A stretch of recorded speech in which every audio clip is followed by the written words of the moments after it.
Morning, guys. Welcome to Coffee Chat. Mm-hmm. Actually, I don't know, I got this coffee at a local place in here, and sorry to say, it's nothing to write home about. But, anyways, I'm having it. Took that first sip with you guys like I always do. Guys, I'll tell you something. I was on Zero Hedge this morning looking up a few articles, kind of talk about during Coffee Chat. And what's interesting is this, saw articles about, hey, how literally BlackRock's ETF ate up 2 months supply of Bitcoin within the first week of June, according to what would be mined. And that is really something else. And of course, talking about, hey, how inflation right now, is kind of like there's this downturn and everything, going up in the market and the disconnect that goes along with that. But what is amazing to me is not one article on the fact that June 9th is when the petrodollar contract with Saudi Arabia had absolutely come to its final end, and they are not renewing it. And that is massive, massive, massive. But no article whatsoever. When you think you would see one, that is phenomenal to me, especially when you consider the impacts that is going to have on the average workaday person in this country. And why is that? Think of this. Here you have a situation where the petrodollar, right, had really bought the United States that world reserve currency status. And that has had a massive impact on the lifestyles that you and I in the West have got to enjoy versus around the wide world. You want to know why third world states are out there? Like, even take a country like Argentina, which would, be classed somewhat as a third world state, maybe second world. Let's just say that. Certainly not first world. Now, the thing is this, Argentina is the world's fourth largest oil producer. Yep, right there. And an extremely wealthy country. But even in that environment, it still does not have the ability, without having any kind of access to, reserve currency status, to make itself a first world nation. Now, that is absolutely phenomenal. And what we have here is, in these Western countries, what have we done since the 70s? Well, we've walked away from manufacturing, haven't we?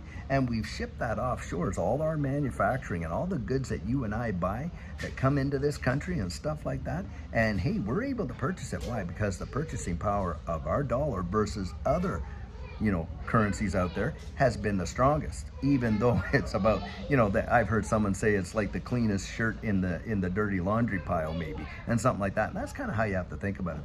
But now that's off the table. And we are not going to have just that same kind of disparity like we once had. I really believe this is going to change massively.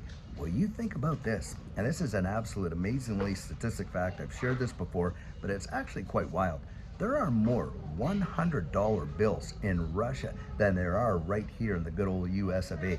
That is truly mind-numbing. Now, what do you think happened when you see a de-dollarization on a major global scale? Well, those dollars are coming back, aren't they? And the Federal Reserve just can't go out there and minus them off the sheet, burn them, and act as if they never existed. Nope. What's going to be the result of that, guys? I'll tell you what, it's going to be hyperinflation. I absolutely believe it. I'm calling it right now, even though we have a disconnect from the economy and the market, because we know that the market right now is being propped up by the Federal Reserve. You got the Treasury buying back the bond market. The heartbeat of all these markets is the debt market. They're actually fixing that in there.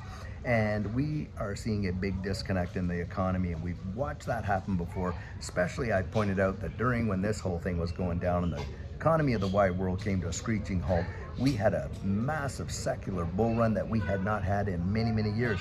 And it was major banks. Now, the interest rate that is coming down all around the wide world, and don't kid yourself, the Federal Reserve is just waiting for their turn.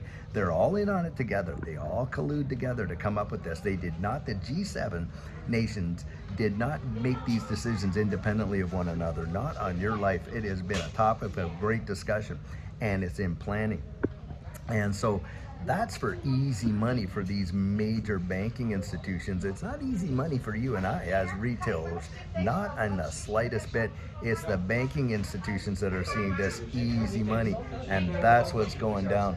Got a whole bunch of folks just sitting down over here. But needless to say, guys, we are watching a dog and pony show, and if anything can tell you that, It is the fact that a major deal like the loss of the petrodollar, that contract coming to an end on June 9th, is not even in one circular this morning. That is mind-numbing to me. And I'll tell you what, now guys, we are just heading home from the Quantum Financial Summit. It was an amazing time, met some fabulous folks. Later on tonight, I want to give a real good breakdown, but as you can see, I'm sitting here in an airport terminal, just getting ready to catch my plane, head home. I got Versan here from Black Swan Capitalist with us, and he's on the way. And guys, we had an amazing time. So I'll tell you what, until later on today, you have an absolute fabulous one, and take care.